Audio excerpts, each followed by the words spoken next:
पिछले एपिसोड में हमने देखा था कि चैंतियान को उस लाइब्रेरियन और उसके साथी ने ये टास्क दिया था कि उसे एंशिएंट टेरिटरी के अंदर जाना है। वहाँ की कंडीशन बहुत ही ज्यादा खराब होती जा रही है, तो चैंतियान को वहाँ पर जाकर कंट्रोल हासिल करना है। इसलिए चैंतियान जुआन के साथ एंशिएंट टेरिटरी जाने के लिए निकल चुका था, लेकिन जैसे वो आगे बढ़ रहा होता है, रास्ते में एक बंदा उसको मिल जाता है जिसको यूनफी के सेक्ट वालों ने हायर किया था चैंतियान को मारने के लिए। वो बंदा यहाँ पर आने के बाद चैंतियान के ऊपर अटैक करने की कोशिश करता है, लेकिन उसका एक भी अटैक यहाँ पर चैंतियन का कुछ भी बिगाड़ नहीं पाता और चैंतियन आराम से उसको बहुत मारता है। स्वॉर्ड एम्पायर ने चैंतियन से कहा था कि इसको वो अपने पास रख ले, क्योंकि ये बंदा अच्छे लेवल पे है तो चैंतियन का ब्रेक थ्रू भी करवा सकता है। जिसके बाद यहाँ से यह एपिसोड शुरू होता है। तो इस एपिसोड की शुरुआत में चैंतियन उस बंदे को मारने की कोशिश कर रहा था, लेकिन वो बंदा कह रहा होता है कि चैंतियन मुझे जिंदा छोड़ दो, मुझे एक ऐसा सीक्रेट पता है ना तुम्हारी फैमिली के बारे में जिसके बारे में तुम खुद नहीं जानते होगे, मुझे जिंदा छोड़ दो, मैं तुम्हें वो सीक्रेट बता दूंगा। चैंतियन उसे कहता है कि चल फटाफट से बताते जा, अगर सीक्रेट सही लगा तो तुझे छोड़ूंगा वरना तुझे मार दूंगा। तो वो बंदा वहां पर चैंतियन से कहने लग जाता है कि जब तुम सीक्रेट रैम के अंदर गए थे ना, तो मैं तुम्हारे कमरे के अंदर गया था, वहां पर से मुझे एक लेटर मिला, जो लेटर ना तुम्हारे फैमिली ने भेजा हुआ था। उस लेटर में वो तुम्हें बुलाने की कोशिश कर रहे थे। उनका कहना था लेटर के अंदर की उनकी फैमिली के ऊपर बहुत ही बड़ा हमला हुआ है, उन सभी की जान खतरे में है, तो अगर चैंतियन को ये लेटर मिलता है तो एक बार वो उनसे मिलने के लिए आ जाए। वो बंदा कहता है कि मैंने सिर्फ वहां पर वो लेटर पढ़ा था, अब वो वहां पर हमला किसने किया, क्या हुआ, ये सारी चीजों की जानकारी तो लेटर में नहीं लिखी थी। देखो जितना मुझे पता था मैंने तुम्हें बता दिया, अब तुम मुझे जिंदा छोड़ दो।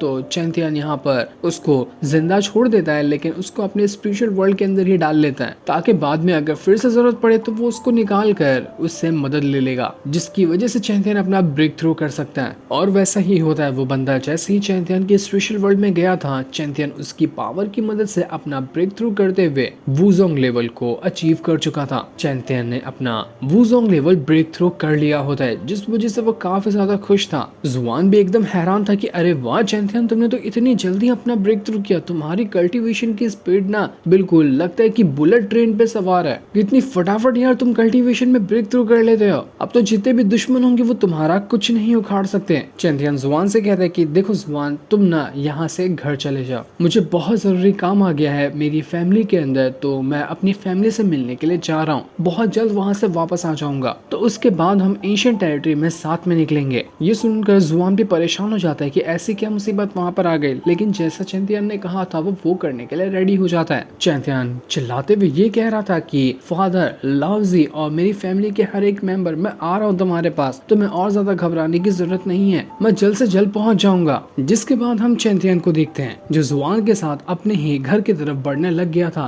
जुआन को भी उसने डिसाइड कर लिया होता है कि वो अपने घर पे ही साथ ले जाएगा, ताकि जुआन उसके घर पे कुछ देर के लिए इंतजार कर सके और उसके बाद सभी एंशिएंट टेरिटरी के लिए निकल जाएंगे। बाहर सिपाही वगैरह खड़े थे, तो चैंतियन एक सीक्रेट टनल की मदद से अंदर जाने की कोशिश करता है। वो सीक्रेट टनल के अंदर से बहुत ही ज्यादा बदबू आ रही थी, लेकिन चैंतियन को पता था कि ये सीक्रेट टनल उसके महल तक के जाने का रास्ता है। वो बाहर किसी को भी अलर्ट नहीं करना चाहता था कि चैंतियन यहाँ पर पहुंच चुका है, इस वजह से वो सीक्रेट टनल की मदद से अंदर जा रहा था। तभी वहाँ पर कुछ सिपाही वगैरह आ जाते हैं जो चैंतियन को देखकर हैरान रह चुके थे। उन्हें लग रहा था शुरुआत में कि कोई दूसरा इंसान है तो वो उसके ऊपर अटैक भी कर देते हैं, लेकिन जब उन्होंने साफ साफ देखा था कि ये चैंतियन है, तो वो उससे कहते कि चैंतियन तुम यहाँ पर क्यों आए, तुम्हें नहीं आना चाहिए था, तुम्हारी जान भी खतरे में आ सकती है। चैंतियन कहता है कि देखो वो सब हटाओ, मुझे सिर्फ ये बताओ कि आखिर किसने हमारी फैमिली के ऊपर हमला किया और आखिर वो लोग हमारी फैमिली के ऊपर हमला क्यों ही कर रहे हैं। जितने भी लोग वहाँ पर आए हुए थे वो थोड़ा घबरा रहे थे जवाब देने से, तो वो लोग चुप ही होते हैं और कोई भी जवाब नहीं देते। जुआन उनसे कहता है कि अरे देखो मैं भी यहाँ पर आया हूँ और ऊपर से चैंतियन भी यहाँ पर है, हम दोनों जब यहाँ पर हैं तो दुश्मन कुछ भी नहीं कर सकता, तो तुम लोग घबराओ मत और जवाब दो हमें कि हमला यहाँ पर क्यों हुआ। तो जितने भी लोग वहाँ पर आए थे वो थोड़ा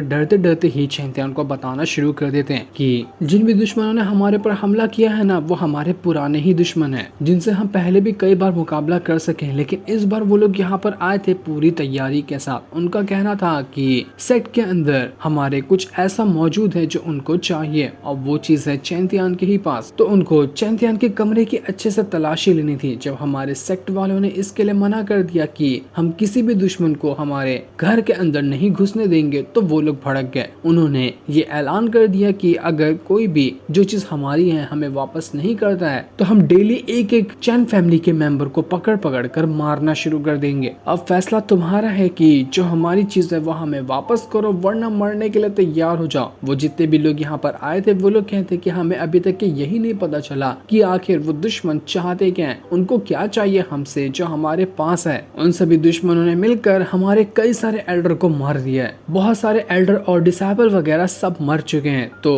तुम्हारे फादर ने कुछ जो चैन फैमिली के यंगस्टर वगैरह थे उन सभी को इस टनल के अंदर छुपा दिया है, ताकि ऐसा ना हो कि पूरी की पूरी चैन फैमिली मर जाए। हम यहाँ पर छुपे रहेंगे तो हमसे ही चैन फैमिली आगे वापस से बढ़ सकती है, वरना हम सब मर गए तो दुनिया से चैन फैमिली का खात्मा ही हो जाएगा। चैंतियन का खून खोल जाता है कि आखिर उन लोगों की हिम्मत कैसे हुई जो उन्होंने हमारी चैन फैमिली के मेंबर के ऊपर हमला किया। लगता है वो लोग अपनी औकात भूल रहे हैं, तो उनको उनकी औकात दिखानी ही पड़ेगी। वो लोग हमें मारना चाहते हैं, मैं एक एक करके उन सबको मार डालूंगा। वो मेलिन से भी कह रहा होता है कि मेलिन रेडी हो ना, कुछ लोगों को मैं मारने के लिए जा रहा हूँ। मेलिन भी चैंतियन की बॉडी के अंदर से आवाज देती है कि चलो बहुत मजा आएगा। मैं तो खुद कब से बेताब थी लोगों को मारने के लिए। मेलिन को चैंतियन ने हाल फिलहाल अभी अपने स्पिरिचुअल वर्ल्ड के अंदर ही रखा था। दूसरी तरफ हम उन्हीं दुश्मनों को देखते हैं जिन्होंने चैंतियन की फैमिली के ऊपर हमला करके रखा हुआ है। ये सारे वही पुराने दुश्मन थे जिनको हमने काफी टाइम के पहले के एपिसोड में भी देखा था, जो कि एपिसोड 18 के आसपास ये लोग आए थे। कुछ टाइम तक उन लोगों की फाइट भी चली थी, लेकिन चैंतियन ने सभी को मार कर वहाँ से भगा दिया था। लेकिन अब यही लोग वापस से यहाँ पर पहुंच चुके थे।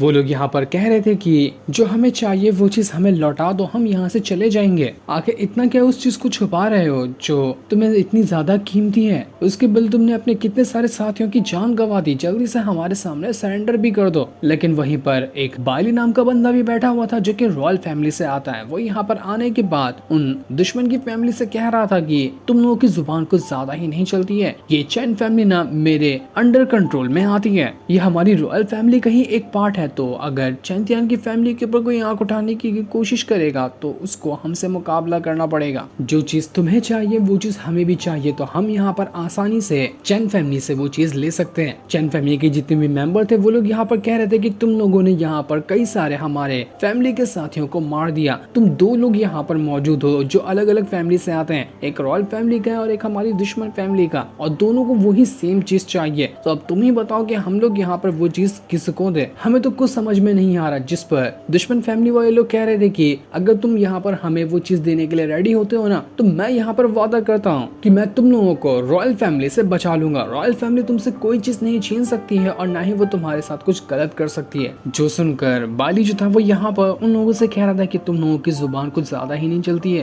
अगर हम यहाँ पर अपना हाथ भी उठा देना तो तुम्हारी पूरी फैमिली खत्म हो जाएगी। तो तुम्हें क्या लगता है कि तुम यहाँ पर इतनी आसानी से इस चैन फैमिली को प्रोटेक्ट कर लोगे? वो भी हमारे खिलाफ ऐसा कभी नहीं हो सकता। जो चीज चाहिए वो तो हम ही लेकर रहेंगे। ये सुनकर दुश्मन फैमिली का जो बंदा था वो काफी ज्यादा भड़क जाता है, लेकिन दूसरा एल्डर उसको समझाता है कि देखो मुझे लगता है ना कि ये चैन फैमिली की कोई चाल है, ये हम दोनों को ही एक दूसरे के खिलाफ भड़काना चाह रही है ताकि ये लोग आराम से इस सिचुएशन से बाहर निकल सकें। इसलिए हमें सोच समझ कर यहाँ पर कदम उठाना चाहिए। जो हम कर रहे हैं उसको पहले सोचना होगा, उसके बाद कुछ कहना होगा। तो वो जो दुश्मन फैमिली का बंदा था वो यहाँ पर बाइली से कह रहा होता है कि देखो पहले हम वो चीज देख तो लें कि वो चीज यहाँ पर इस चैन फैमिली के पास है भी या फिर नहीं। एक बार हमें वो चीज दिखाई दे जाए तो उसके बाद हम आराम से फैसला कर लेंगे कि वो चीज जाने किसके पास वाली है। जिस पर बाइली भी कहता है कि हाँ तुम्हारी बात में तो दम है, तो फिर ठीक है यहाँ पर इंतजार ही कर लेते हैं कि ये लोग वो चीज लाते हैं या नहीं लाते हैं। बाकी लोग जो थे वो यहाँ पर चैन फैमिली के लोगों से कह रहे थे कि अब तो यहाँ पर फैसला हो गया, तो जल्दी से वो चीज बाहर निकालो जो चीज तुम छुपाने की कोशिश कर रहे हो, जल्दी से वो चीज दे दो वरना तुम सबको मार दिया जाएगा। चैंतियन की फादर कहते हैं कि तुम लोगों का दिमाग सठिया गया है क्या? तुम लोग अभी तक बता ही नहीं रहे हो कि तुम्हें क्या चाहिए, लेकिन अगर तुमने मुझे बता भी दिया और वो चीज मेरे पास भी हुई ना, तब भी मैं तुम दोनों को भाड़ में जाओ, जो उखाड़ना है उखाड़ लो, तुम मेरा कुछ नहीं बिगाड़ सकते। ये सुनकर वो जो बाइली था वो काफी ज्यादा भड़क जाता है कि आखिर मैं इतने सालों से चैन फैमिली को प्रोटेक्ट करते हुए आया था और ये लोग यहाँ पर मेरी ही बात नहीं मान रहे। इनको क्या लगता है कि मेरे खिलाफ जाकर ये लोग जिंदा बच पाएंगे? ऐसा कभी नहीं होने वाला, मैं इन सबको मार डालूंगा। चैन फैमिली के जितने भी मेंबर वगैरह थे वो सभी यहाँ पर अपनी पावर को एक्टिवेट करना शुरू कर देते हैं ताकि अपनी पावर का इस्तेमाल करते हुए वो लोग रॉयल फैमिली और दुश्मन फैमिली जो थी उन सभी के लोगों को मार पाए। लेकिन उनकी पावर जो थी वो काफी ज्यादा कम होती है, जो एक अटैक तक उनके ऊपर नहीं कर पाती, तो उनकी जान लेना तो बहुत दूर की बात है। चैंतियन के फादर भी अपनी मल्टीपल स्वॉर्ड की मदद से उस दुश्मन फैमिली के ऊपर हमला करने की कोशिश कर रहे थे, लेकिन उनका अटैक भी कुछ नहीं कर पाता यहाँ पर। पर और उनकी हालत खराब हो जाती है। लेकिन वो इतनी जल्दी हार मानने वाले तो बिल्कुल भी नहीं थे। वो वापस से अपनी पावर का इस्तेमाल करते हुए उसके ऊपर अटैक कर रहे होते हैं। पहले जब यहाँ पर फैमिली आई थी फाइट करने के लिए तो उस टाइम एक ही फैमिली आई थी, लेकिन अब यहाँ पर दो फैमिली आ चुकी थी जो कि बहुत ज्यादा खतरनाक थी। तो दो फैमिली से अकेले चैंतियन की फैमिली लड़ेगी ये बहुत ज्यादा मुश्किल था। लेकिन तब भी चैंतियन के फैमिली वालों ने हिम्मत नहीं हारी थी। वो लोग अपनी जान की बाजी लगा रहे थे ताकि कैसे भी करके दुश्मनों को हराया जा सके। लाउजी जो थी वो चैंतियन के फादर के ऊपर हमला होता हुआ देखकर परेशान हो जाती। वो उनको जैसे बचाने वाली थी, दुश्मन फैमिली के एल्डर लाउजी को यहाँ पर कैद कर लेते हैं अपनी पावर की वजह से। एक एल्डर जब उसको मारने वाला था तो दूसरा एल्डर कहता है कि अरे यार तुम लोग कितने ज्यादा निर्दय हो, देखो ये कितनी प्यारी लड़की है, इसकी सुंदरता का मैं दीवाना हो गया। तो एक काम करो, इस लड़की को छोड़ दो, मैं इसको अपनी रानी बनाना चाहता हूँ, मैं इसको ले जाऊंगा, बाकी जिसको मारना है मार दो। जिस पर दुश्मन फैमिली का जो हेड होता है वो उसको परमिशन दे देता है कि जा तुझे लाउजी पसंद आती है तो जो करना है उसके साथ वो कर ले। तो बड़े मजे से वो जो एल्डर था वो लाउजी की तरफ ही बढ़ने लगता है ताकि उसके साथ गलत हरकत कर सके। लाउजी खुद को बचाकर वहां से भागने की कोशिश कर रही थी क्योंकि उसको पता था कि वो इतने लोगों का मुकाबला एक टाइम पे तो नहीं कर पाएगी। लेकिन बेचारी को वो एल्डर वापस से वहां पर अपनी पावर की वजह से पकड़ लेता है। वो कह रहा था कि तू कुछ भी क्यों ना कर ले, तू भाग नहीं सकती, जितना तू भागने की कोशिश करेगी मेरी तड़प और ज्यादा बढ़ते जा रही है। मेरी रानी जल्दी से मेरे पास आ जा, मैं तुझे बहुत अच्छे से रखूंगा, तेरा अच्छे से ख्याल रखूंगा, तुझे खुश रखने की कोशिश करूंगा। जिसके बाद वो लाउजी को यहाँ पर छूने की कोशिश कर रहा था, लेकिन वो उसको छू भी क्या पाता। तभी वहां पर एक स्लैश अटैक आता है जो ऐसा लग रहा था कि उस एल्डर का हाथ वाथ सब काट दिया है। ये अटैक किसी और ने नहीं बल्कि चैंतियन ने ही किया था। चैंतियन वहां पर पहुंच जाता है जो लाउजी को बचाते हुए यहाँ पर एक जोरदार आवाज में कहता है कि अगर आज के दिन यहाँ पर मौजूद हर एक इंसान जिंदा रहना चाहता है ना तो मेरे 3 गिनने से पहले ये जगह खाली कर दे, वरना एक एक को चुन चुन कर मैं काट डालूंगा। जिसके इतना कहते ही ये एपिसोड यहीं पर एंड हो जाता है। Thanks for watching.